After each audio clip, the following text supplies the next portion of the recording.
No phone calls, no messages. Nothing but junk mail and overdue bills to keep me company. Seems nobody wants to hire a real private dick anymore. A professional like me. A guy who does the detective work nobody else wants to do. A guy who wears hats and walks around in a black and white world. I began contemplating a more profitable line of work, like politics. We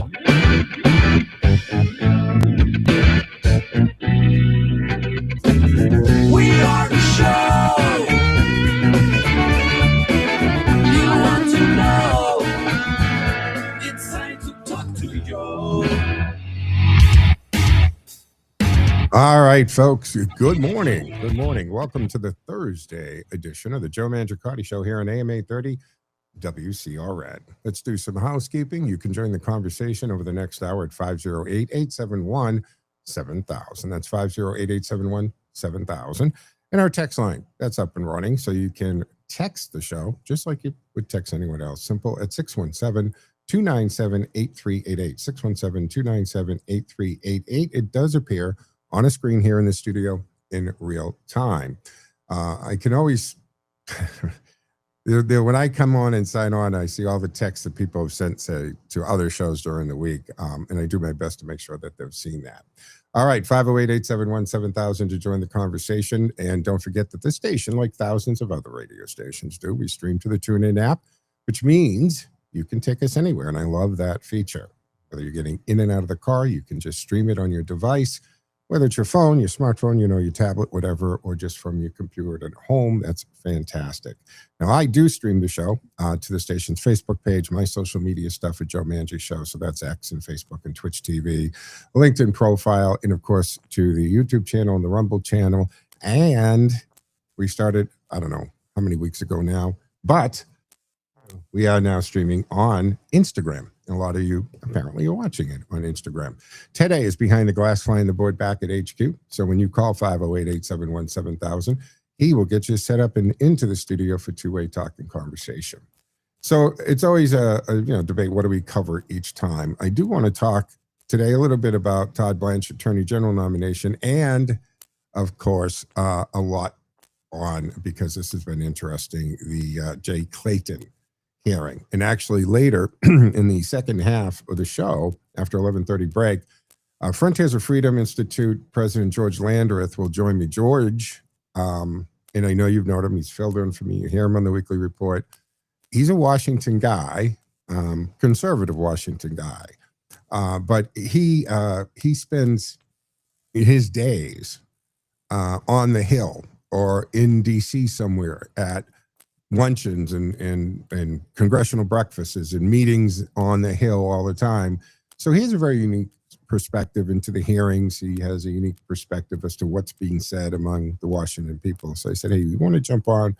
Because I really want to talk about Clayton a bit here. This is Jay Clayton's, because he's going for confirmation of DNI. And I think the intelligence role has changed. And yes, Trump has changed the way the intelligence agencies work and how they interact with the Washington elite.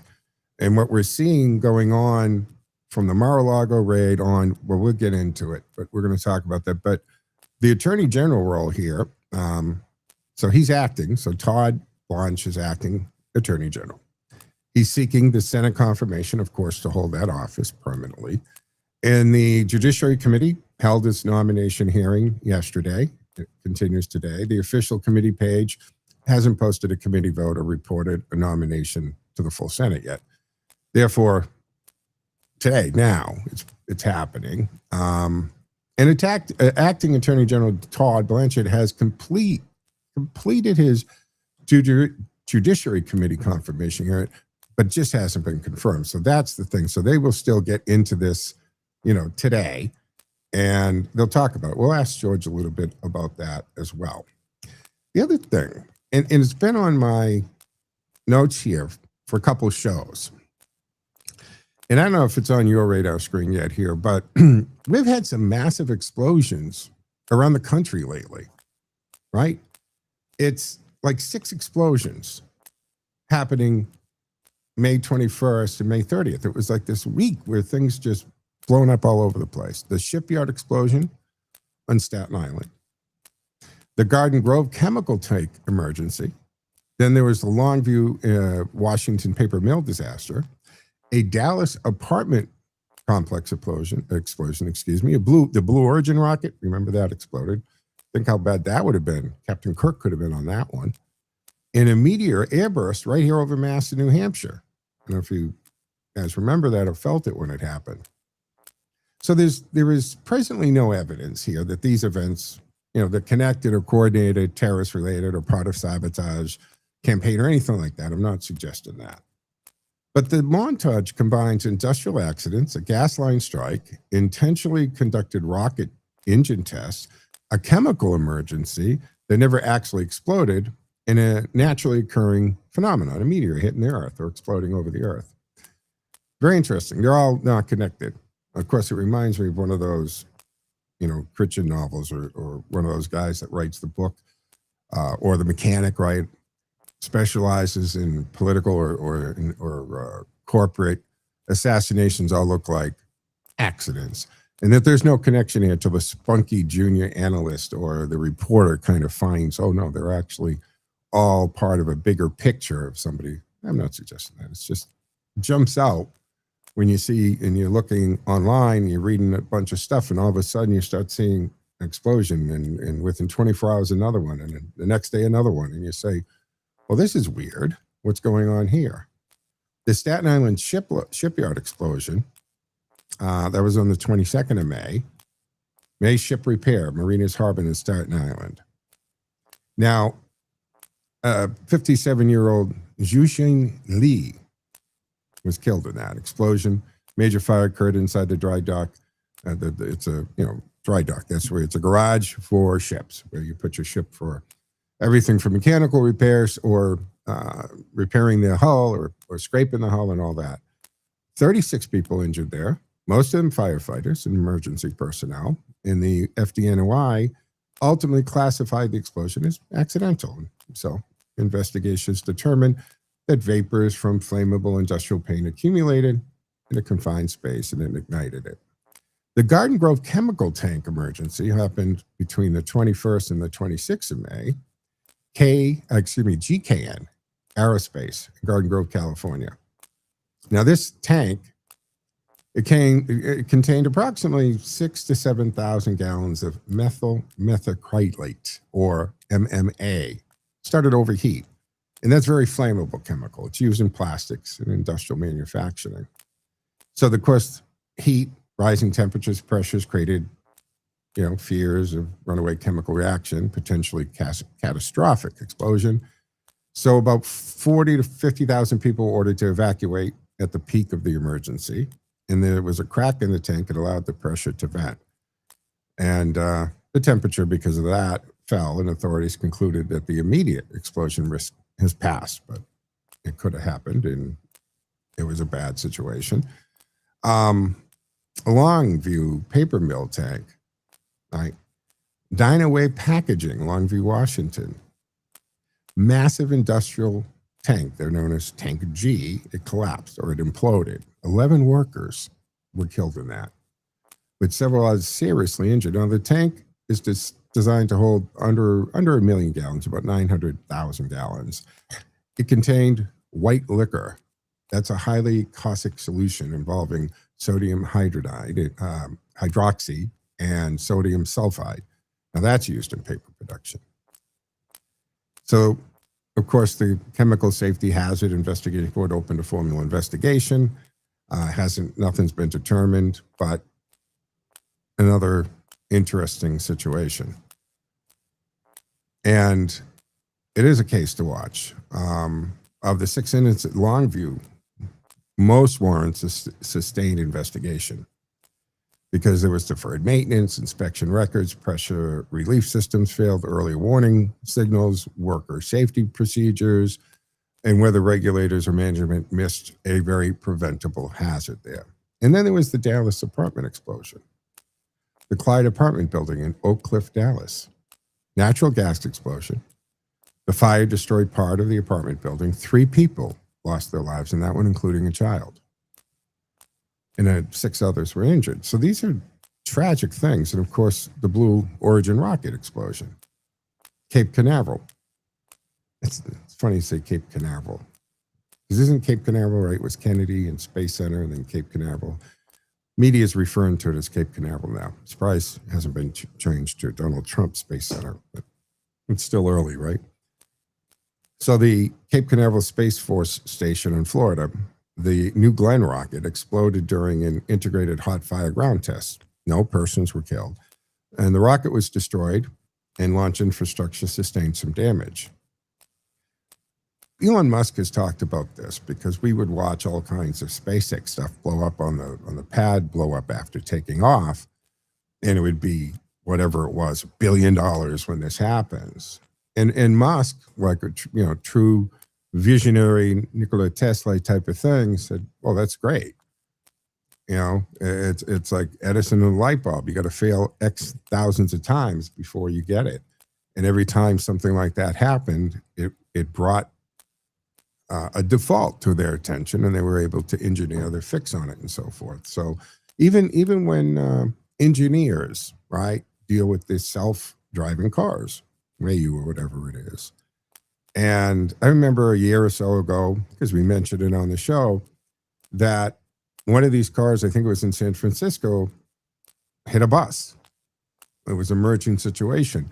Hit the bus. Nobody was seriously hurt or anything of that nature.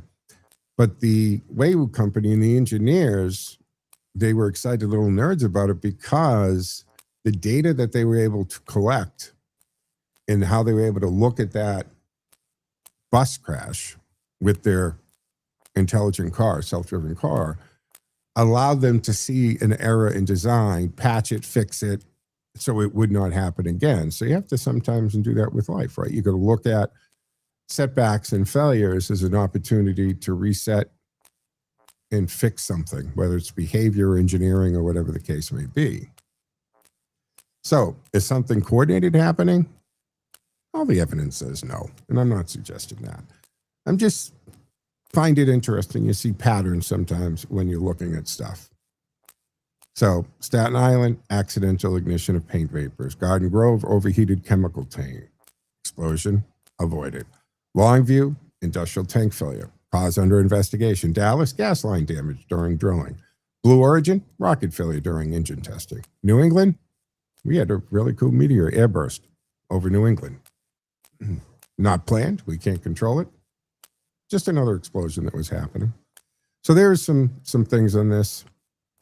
Now, social media took 6 completely different events, removed the dates and context, and added ominous music and manufactured the appearance of a national pattern. And I'm here to say there isn't. They're all individually things that happen just in a very short, in a week span that we have all this stuff happen, and it's interesting. All right, folks, you're listening to the Joe Mangiacotti Show here on AM 830, WCRN. And of course, as I said before, we are always streaming my show on multiple platforms. And don't forget that when I get off the air, the show is slightly edited, the audio, and then distributed through all the podcast platforms. And you can subscribe on Spotify, Podbean, iHeartRadio, any of those places. You can do that. Now, the one thing that I am very curious about is there's a lot of church fires happening. And that, I am thinking, what's going on there? And we can look at, there's at least 6 Christian houses of worship have been targeted by arson or attempted arson this year. In New York and Louisiana, Missouri. That includes a historic Dutch Reformed church destroyed in Brooklyn, a Baptist church in a Jehovah's Witness Kingdom Hall, firebombed in Queens, a Catholic church destroyed in Louisiana, and 2 Missouri churches attacked. But we also have to be precise here. The motives differ. Several remain unknown, and investigators have not announced evidence of one coordinated national campaign again. It's just a pattern of churches being attacked or burning. Most are arson, some are in question. What is undeniable is that setting fire to any house of worship is an attack, not just on the building, but on religious liberty. in the right of Americans to worship in peace. Now, this June 19th fire destroyed the South Bushwick Reformed Church in Brookline. I revert to Brookline, Mass, right? It's Brooklyn. Has now officially been classified as intentionally set and is being investigated as arson. And the congregation is part of the Reformed Church in America. That's the name of the church, Reformed Church in America. Historically rooted in the Dutch Reformed tradition. And the pastor there, James Stewart, said the congregation was unaware of any threats or enemies. It's not like, from a Hollywood show, evil developers trying to get everybody out of the neighborhood or anything. Nobody's threatening them. They had no incident that might have said maybe something is going to happen here. The historic church was considered a total loss, will likely have to be demolished and rebuilt. But they said, oh no, they started working with historical society, landmarks. They're working with contractors and experts in all of this, and they were able to come to the determination it can be rebuilt. And I'm looking at least 3 Christian houses of worship in New York that have been targeted by confirmed or attempted arson this during 26 this year. That South Bushwick Dutch intentionally set fire. That happened. Then Iglesia Bautista El Messia in Ozone Park in Queens. That's a Baptist Christian church. A man threw a Molotov cocktail at the church in early July. It did not ignite or cause damage. Attempted, which is always good. Interborough Congressional Kingdom Hall, Woodhaven, Queens. That's a Jehovah's Witness. Same suspect allegedly threw another Molotov cocktail at the Kingdom Hall. Again, no injuries or significant damage, but those seem to be connected. And the suspect in the 2 Queens attacks, Yogesh Saranja, he was reportedly being investigated in connection with as many as 7 separate arson incidences since late June, most involving a house of worship. But authorities have not publicly identified 7 churches. Some incidents involved commercial properties. But he's attacking these churches. And he had a Roman Catholic church in Louisiana, African Methodist Episcopal Church in Missouri, a second one in Missouri, also Episcopal, St. Peter's Episcopal Church in Ladue. That's happening. So 3 Christian worship sites in New York City, 1 destroyed and 2 attempted fire bombings. 1 Catholic church destroyed in Louisiana, 2 churches targeted with limited damage in Missouri. So that's a minimum of 6 publicly identified Christian houses of worship targeted by arson and attempted arson in 3 states. So this isn't an official nationwide total. It's what I've seen, again, crossing my desk in news. And you start to say, well, what's going on in this? And it's not just Christian, other religious buildings, right? They're not just the churches, because in Mississippi, there was a synagogue, Jewish synagogue. Beth Israel Congregation in Jackson suffered extensive damage in January. And then there was a mosque in Pennsylvania, Northeast Pennsylvania Islamic Center was intentionally set on fire July 5th. In fires, we should not yet call arson. But there was a fire that badly damaged the vacant First Reformed Church in Astoria. That's in Queens in April. And then the Mother of African Church in Wilmington, Delaware. And a fire was also at the San Francisco Central Seventh-day Adventist Church. That was construction work inside the building. So there's these churches that seem to be being set on fire. Now, the interesting thing, the one here in the several in New York, especially this Brooklyn one in this neighborhood, I think 173 years old. First, it was going to be demolished. And then they said, no, actually, we have the means and we're GoFundMe page and so forth. So the Astoria Church was calculated, but not confirmed, as arson, right? 138, that's not 78, I don't know where that came from. 138-year-old building burned And the city deemed it structurally dangerous. So the preservation efforts were kicked in. And they got a kind of a stay on this because there was so much backlash to this. And what's interesting, because if online and what's going on there, is because Mandami's director of buildings, DOB,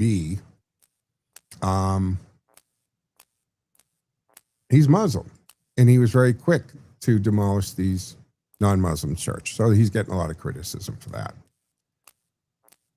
And across the churches, the one I'm talking about in Brooklyn is a 173-year-old landmark, right? South Bushwick Reformed Church, burned in a massive fire back in June 19th. It's just not even a month ago. Well, basically a month ago. Flames tore through the place, right? The steeple collapsed. It was a total loss for the building. It stood since 1853. It served many generations of New Yorkers and roots going back to the Dutch settlers. So it is being investigated. This is arson. The congregation stepped up immediately. They launched the GoFundMe page, worked with engineers who said parts of the structure could be saved, hired attorneys, and pleaded with the city to hold off on demolition while they explored preservation and rebuilding options. This was a landmark Protestant church, a piece of Brooklyn history, and a house of worship for Christians. What happened? The New York City Department of Buildings, under Commissioner Ahmad Tajini, a practicing Muslim appointed by Mandami, he moved forward with full demolition. The church gets the bill for tearing it down, by the way. And landmark protections, they vanish. So that would open the door for developers. In efforts to save even part of it have been denied. So this is drawing serious criticism, rightly so, I think. Look, I'm a law and order guy, safety first, buildings can't be left in dangerous condition, but let's apply some logic here, some detective work here and common sense. This isn't just any building, it's a church attacked by a suspected arson. In response from City Hall seems to be tear it down and send the faithful the invoice on that, by the way, instead of partnering with them to rebuild it. So why the rush to demolish it when the congregation was actively working on preservation plans? Would this same speed of finality apply if it were a mosque damaged by fire? Would Mandami and Commissioner Tajini move so quickly to erase Muslim house of worship, then build a community for it and clear the way for development? Or would there be every accommodation, every grant, every delay to honor faith and history? We've seen multiple church fires in New York City this year. Is it a pattern? Is it a coincidence? In each case, a non-Muslim house of worship getting the short end while equal protection under the law is supposed to be blind. And this isn't about one man's faith, it's about just the equal treatment. The Constitution doesn't have a religious test for city officials at all, but it does demand the government not show favoritism or hostility toward any faith. Rule of law means the same standards apply to everyone, whether it's a Catholic parish or Protestant church, a synagogue, or a mosque. If arsonists are torching houses of worship, the city's job is to investigate aggressively, protect the innocent, facilitate the recovery, not accelerate the erasure of it. So, my friends, New York has a proud history of religious liberty. We've got to ask, is that history being respected? Or is it being bulldozed or for political, ideological reasons?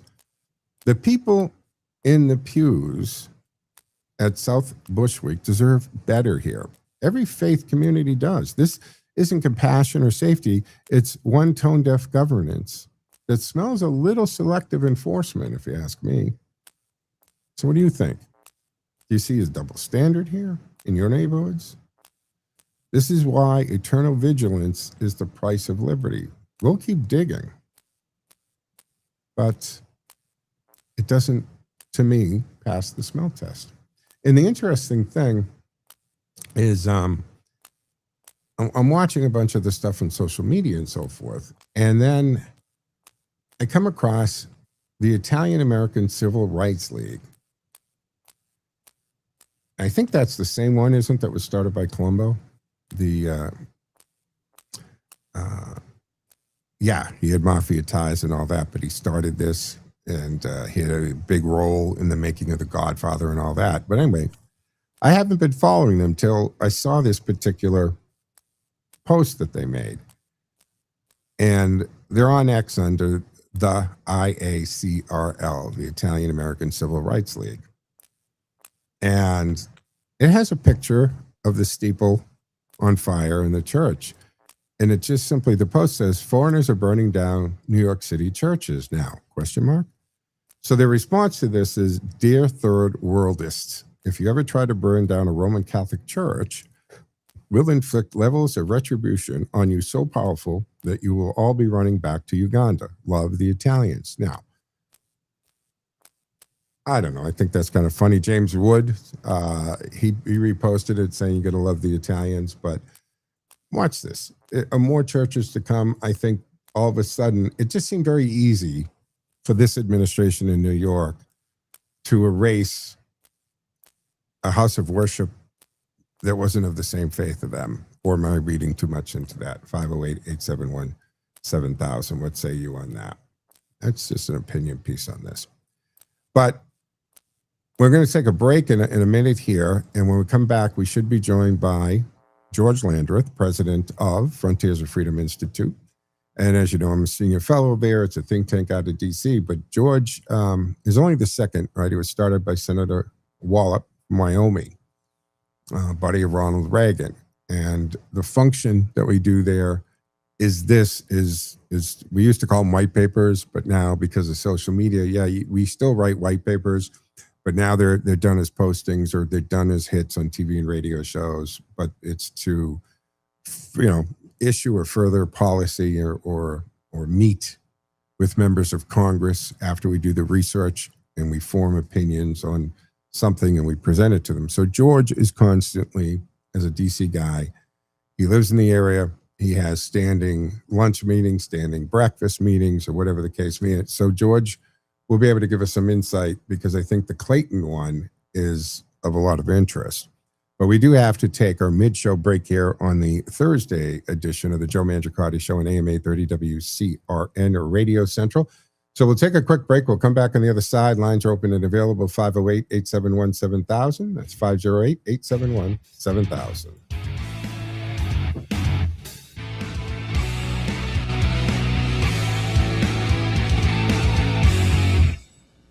WCRN. Time now for the forecast from the Boston Independence Group Weather Center. Call Jerry Doherty today at 877-772-1776. Retirement is within reach. I'm Chief Meteorologist Sherry Spear, and here's the latest Boston 25 weather on Radio 830 WCRN. We've got smoky skies and reduced air quality in the forecast again this afternoon, with high temperatures in the lower 80s. Overnight, we've actually got a front that comes through, and that is going to clear out the clouds and the smoke, and that means sunshine's going to stick around all day tomorrow. You'll wake up to some 60s. You've got highs in the lower to mid 80s. Tomorrow is going to be a much nicer day. I'm Chief Meteorologist Sherry Spear, and you can hear Boston 25 live for the morning drive weekdays on AM 830 WCRN.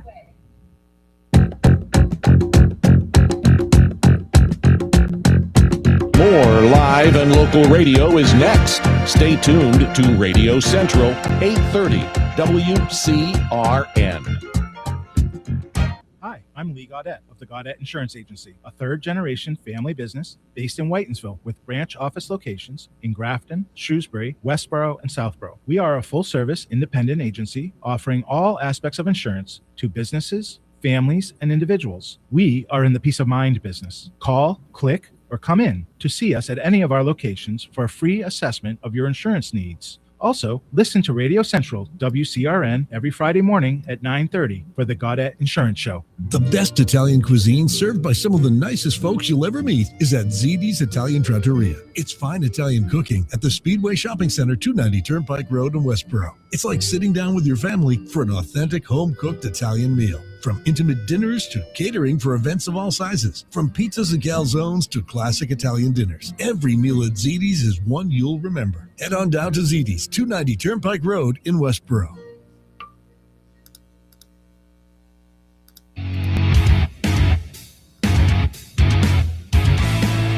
right, folks, welcome back here to the second half of the Thursday edition of the Joe Mangiacotti Show on AM 830 WCRN, 508-871-7000 to join the conversation. Lines are open and available today. Find the board behind the glass back at HQ as I broadcast from the Cameo studio. So that does mean the Cameo Cam is on, and you can watch me on the station's Facebook page. You can watch me on YouTube, Rumble, X, Twitch TV, LinkedIn profile, and now Instagram. Many ways to watch, many ways to listen. As promised, President of the Frontiers of Freedom Institute, George Landrith, now joins us virtually. Hey, George, good morning. You look marvelous. You're just telling me you need a new set of glasses. Hey, just ordered some. So, hey, thanks for joining. I know you're very busy, and I was telling our listeners, I mean, you're down in the DC area. You live in the area, you work in the area, you have standing breakfast meetings and lunch meetings. And so you can bring, I think, a very unique perspective to any confirmation hearing that's happening. But right now, we have Trump's nominee for Director of National Intelligence since Tulsi Gabbard left, Jay Clayton. He appeared before the Senate Intelligence Committee yesterday and again today. He's attempting to convince senators that his background in federal prosecution, securities regulation, and that's an important one, and we'll get into that in a second, and international finance, it equips him to oversee the nation's intelligence community, even though he does not come from the traditional military or intelligence agency pipeline. And the hearing centered on, I think, George, the one fundamental question: can Jay Clayton provide President Trump with intelligence that is timely, accurate, objective, and independent, even when the conclusions may be politically inconvenient? Clayton has not yet been confirmed. Intelligence Committee Chairman Tom Cotton said he intends to hold a committee business meeting today. Now, Clayton currently serves as the U.S. Attorney for the Southern District of New York. He previously chaired the Securities and Exchange Commission during Trump's first administration. He spent much of his private sector career practicing corporate and securities law. And his financial background is central to his case for confirmation. See, he's arguing that modern national security threats do not arrive solely through military invasion, terrorism, traditional espionage. And ever since Pearl Harbor, I mean, we have oceans between us, from the usually our threats, which is why we take people coming into our hemisphere in South America or off our coast very seriously. But everybody pretty much knows a conventional attack on the United States never going to work out well for you. So he's pointing to the fact that it's financial networks and sanctions evasions, cryptocurrencies, strategic investments, supply chain control, advanced technology, even artificial intelligence, economic pressure by hostile governments. And the main thing about intelligence being reported to a president, it doesn't matter. When we talk about this stuff, George, I think we're going to take Trump out of it because people go nuts when they hear Trump. The president, as an intelligence agency, you're not supposed to, and tell me if I'm getting this wrong, and I mean, my exposure to security has always been corporate and private, but the intelligence agency do not make decisions. They're supposed to provide unbiased, cold, hard intelligence. And those that we've elected to be our governing bodies, they do what they do with that information. So let's get your perspective on Clayton. I'd like to ask you first, is he a good man for the job? And then we'll talk about how he's a little different than your traditional nominee. Well, that sounds good. You made a lot of good points, but I think he brings a strong legal and prosecutorial background to this thing because he was, as the U.S. Attorney in New York City, he has aggressively prosecuted national security threats, including terrorists, international cartels, money laundering, and trafficking cases. And also, as you mentioned, he was also he led the SEC, which gave him extensive experience in financial regulation, enforcement, and also managing a large or complex federal agency. And so I think he has some good experience, even though you're right, he doesn't necessarily look like he's a military intelligence person, or didn't work for the CIA or something like that. But I think that he is he was just nominated back in June, so last month, and after Tulsi Gabbard resigned. And so I think it'll be interesting to see what happens. But I think the short-term acting DNI leader is he actually did lack deep intelligence experience, and I think Clayton is viewed as being more experienced and having the sorts of skills that you'd want to have at the DNI. So I think he'll be able to synthesize intelligence, advise the president, and oversee the operations across the intelligence community, because that's part of his job. He's not the chief. He's not actually a spy. He's in charge of the intelligence community to kind of supervise them and so forth. So I think, Republicans and some more bipartisan voices have praised him for his public and private sector leadership, his judgment, and his proven ability to tackle complex threats. But some people seem not to, like him, because they'll just, like you said, they hate the president so much they just want to use whatever grounds they can to oppose him. I think having a DNA person is important, because it's not really a political job. Right. It's a national security job. Right. So, and I think that, because didn't he serve, he was Trump's personal attorney at one time, was he not? Right. He had a background. He may be. I'm not sure about that. I'd have to double check, but I think that, I think that he was,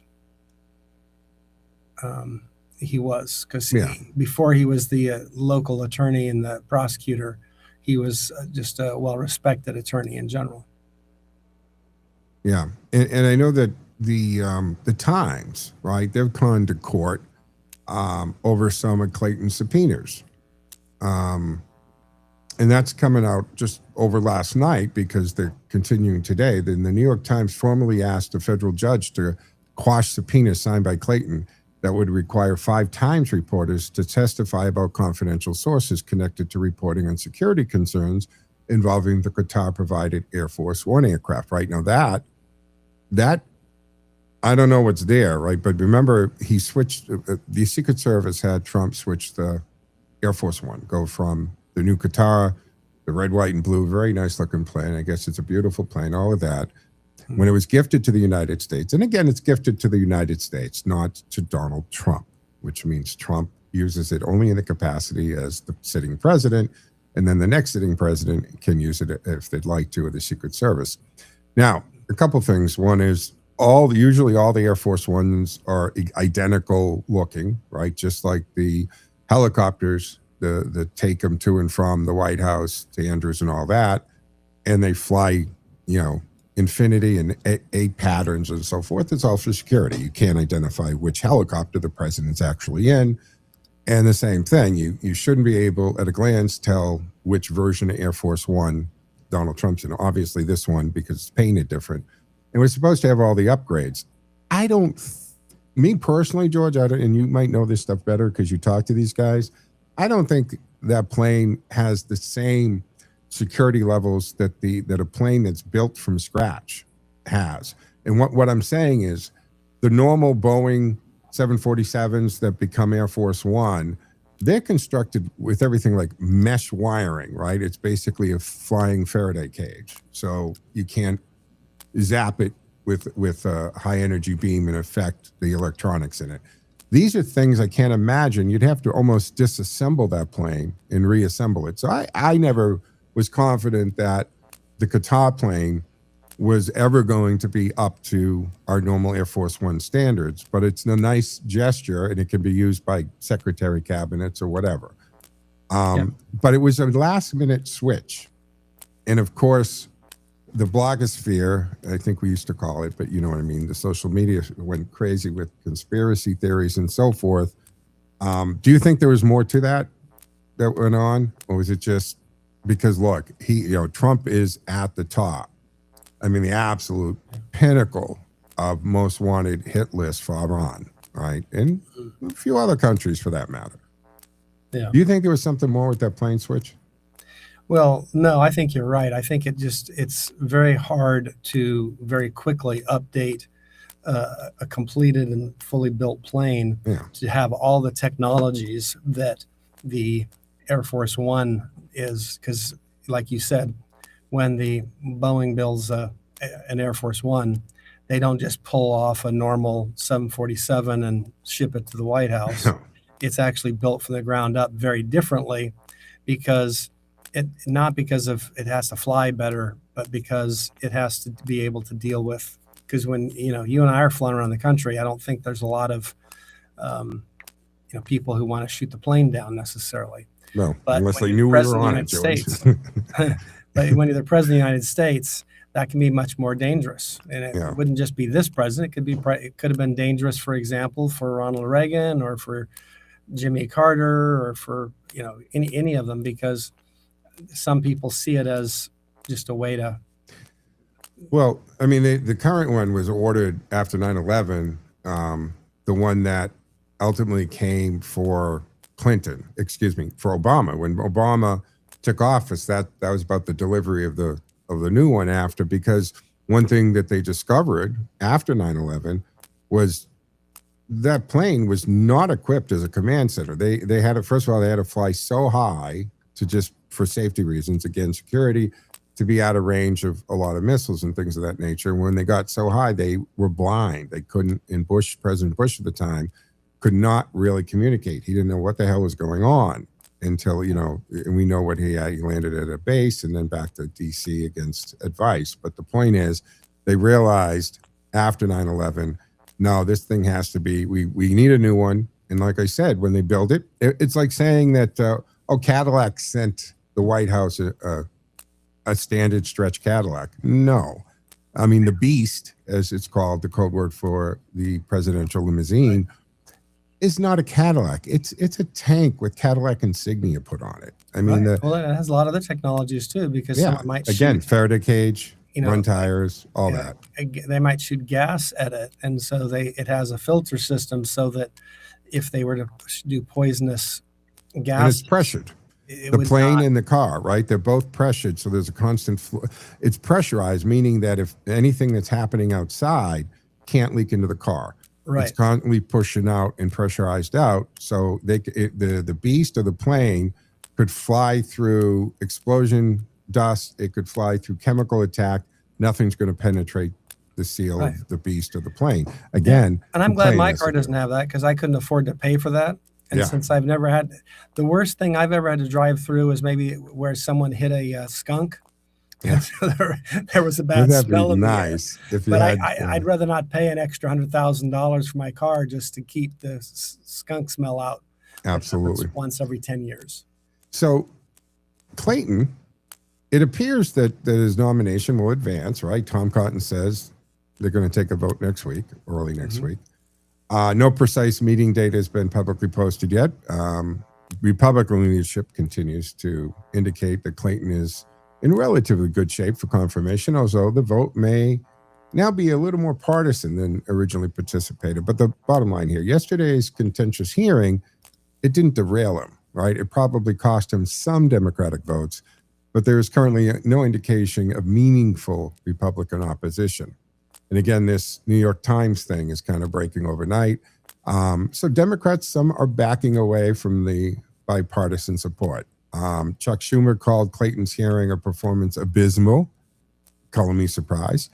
He said it made Democratic support less likely.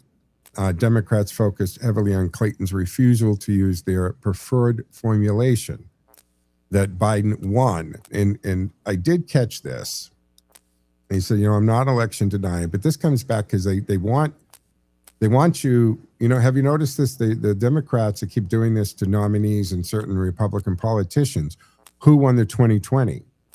And they often vote, answer with Joe Biden was confirmed as president. Now, back when all that was happening and people kept saying, it was stolen. When we look at it from 30,000 foot view, George, we're all going to bed in 2020 and Trump's winning. And then in the middle of the night, right, this spike goes up and everybody says it doesn't look right. But the bottom line, I said it, 6 years ago and say it now again.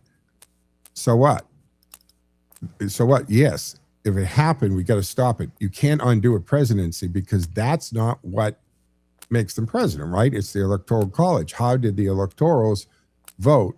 They voted for him. And and they don't have to vote the way the state goes, right? That's still an option. So the fact that the Electoral College selected Joe Biden got sworn in as president, he was president, legitimate president.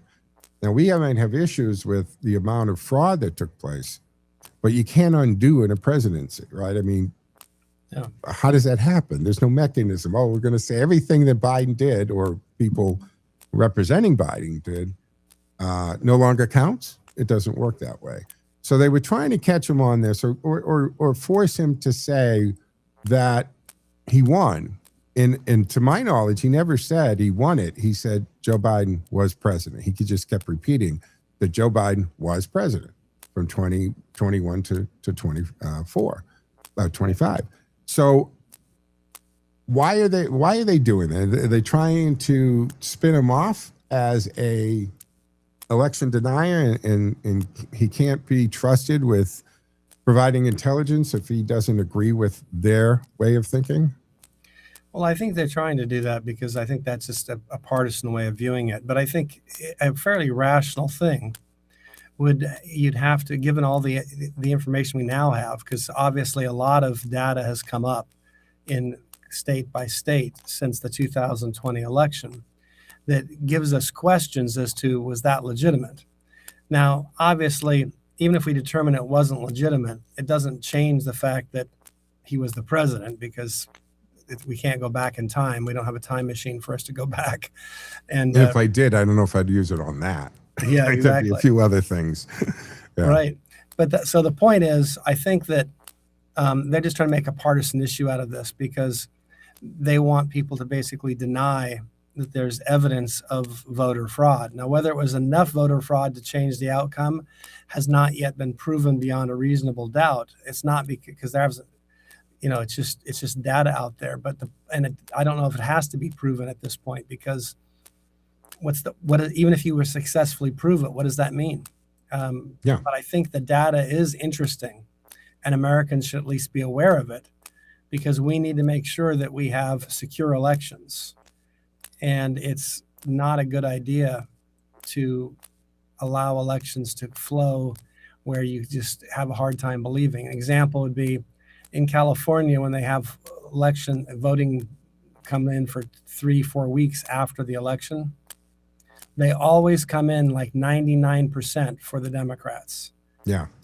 Whether it's a congressional race where on election night. Yeah, look at the mayoral race, right? Yeah. Look at that. I mean, all of a sudden, the woman who gave the concession, the third one, days after, not later in the election day, days after the election, spikes almost 90 degrees up in it. But that's a whole nother conversation. But what's interesting, George, because I don't want to run out of time without getting on this. So President Trump, he's scheduled to address the country tonight concerning newly declassified intelligence related to the 2020 election, because Clayton's hearing became consumed by that issue as we're talking about it. Trump's remarks, it could immediately affect the political atmosphere surrounding Clayton's committee vote. Is this purposefully timed or what? So Jay Clayton came through the hearing, bruised but standing. Democrats turned the confirmation of America's next intelligence chief into another argument over the wording of the 2020 election. The real overnight development is that New York Times now is asking a judge to block subpoenas that Clayton authorized in a national security leak investigation. The committee vote is expected early next week, as Cotton said. And at this point, his nomination still appears to be on track. Do you have any more insight into, I think he's speaking at 9 tonight, right? I think so. And I think you're right. It could be that he was going to do it at some point just to kind of let Americans know the importance of working on things like voter integrity. But maybe now, yesterday's hearing made it more important for him to do now. It's very I guess we'll find out when he gives the speech, because Sure. it'll become clear if is it a rebuttal to the hearing yesterday, or is it Well, I'll have to take a break from Golden Girl reruns so I can watch The President at 9. So that would happen. But let's not forget, because remember just a few months ago, right? There was that Georgia, Tulsi Gabbard was down there when they seized a bunch of records and all of that. I mean, that was just a few months ago. And again, we don't know what we don't know till we know it, guys. But what did they pull out of there? What tapes did they pull out of there? Right now, you got whistleblowers, you got all kinds of stuff. So is this connected to information they pulled out of Georgia back when they did that? I don't know. But he chose tonight. And I mean, it's not like Trump didn't know that the vote would have not have taken place, right? He knows that wouldn't have happened by today.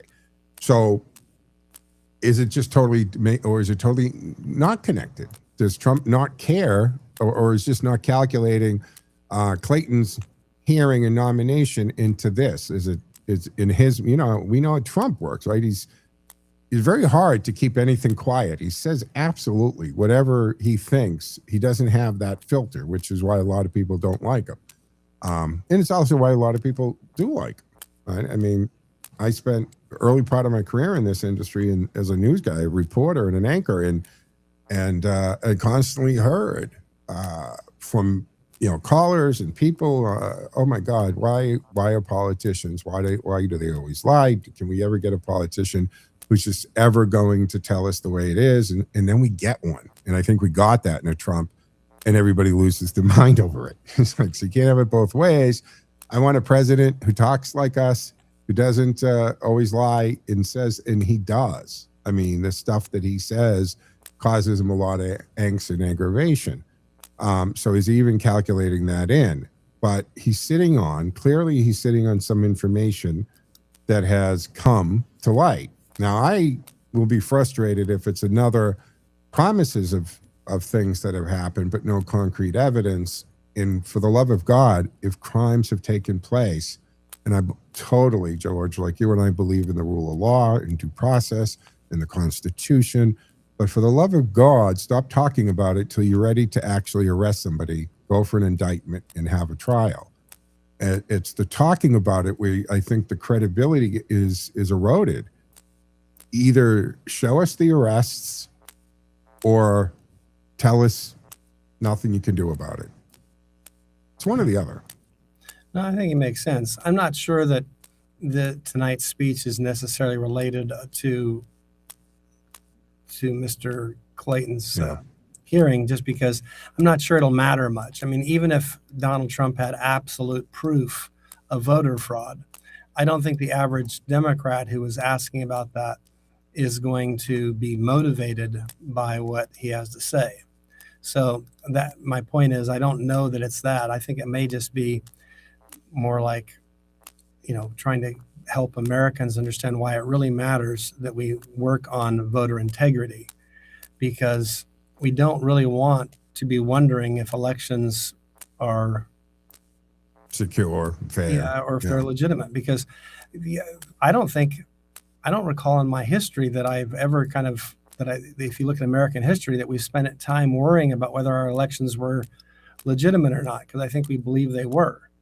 And maybe they weren't, and maybe we didn't know otherwise. But the bottom line is, it's becoming a big problem, and it's becoming a big issue, and we have to make sure we secure that, because, like, who'd want to, for example, have their life savings in a bank that has money stolen from them all the time, and they don't seem to do anything to prevent it from being stolen. They just let it happen. Sure. You'd be like, I think that's not a good idea. And I think the same thing's true with a democratic society. Barack Obama, and not that I quote him quite often, and I have to paraphrase him, but he said something about, elections are secure because we don't have one big election. We have 50 small elections. And there's some truth to that. But when you start connecting all the polling places via the internet, that goes away. And why I've always said, why are counting machines or polling places on the internet? They only need to be the most basic computer we have. It's called a counting machine. That's all. so that the number of people who walked in and hopefully qualified to vote there, and they confirm through an ID that they are who's on that voter list, and the number of people who come in to vote has to match the number of ballots slid into that box, and that's just the counter. If 592 people voted in that precinct, there should be 592 ballots under lock and key till it's opened in the clerk's office, period. We don't need to have updates in the middle of a polling day or a voting day, rather. They don't need to be connected to the internet. I'm a big, like France did, they went back to paper ballots. Anything that opens the door for fraud and corruption needs to be addressed in front, not after or not behind. So I also think that tonight's talk could have something to do with California's elections. That seems to be a hot topic. Trump has made a couple comments about they were going to try to pull with Steve Hilton what they did to Pratt, and I called them and told them. So I don't know what that means. And now Pratt is out there, I don't know, inferring that they have a smoking gun on the elections. So let's see what he has to say tonight. But what is, before we run out of time, we have about a minute or so left. What are we working on at Frontiers of Freedom? Any issues that the Institute's behind right now? What are some interesting meetings you've taken or policies you've discussed on the Hill you could share? Oh, yeah. Well, last night I was at a meeting that was focusing on healthcare reforms, because healthcare has gotten just skyrocketing expensive thanks to Obamacare. And on some level, even some of the quality of the care has gone down again because of Obamacare. So it's time for America to fix that. But we do a lot of also national security stuff and things that promote secure borders and, of course, reduction in taxes and regulatory regime that doesn't kind of shut down the economy, those sorts of things. Mm-hmm. Well, you can tell me anytime you need me to fly down there, George. I'll be happy to shoot down to DC again. I do love taking a trip. And I'd love to see, the last time I was there, the reflection pool was not what it is today, right? When I was there and Teddy was still alive and Silas, we went down there, and that it was actually, I was so heartbroken when I walked up to that pool and it looked disgusting. So the fact that muddy pond. Exactly, it looks great. George, thank you for taking time out, joining us here on the Joe Mangiacotti Show Thursday edition.